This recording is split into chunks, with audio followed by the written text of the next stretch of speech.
Good morning everyone, welcome back to our channel, and today we're going to do the 4th PMS for our Mitsubishi Mirage G4 GLX manual.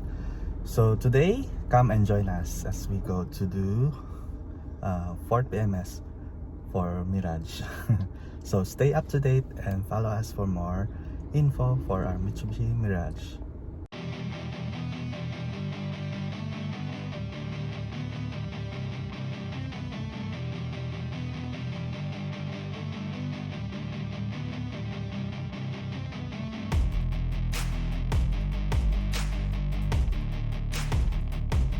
Kakatapos lang namin mag PMS today for a 4th PMS for 15,000 kilometers na travel.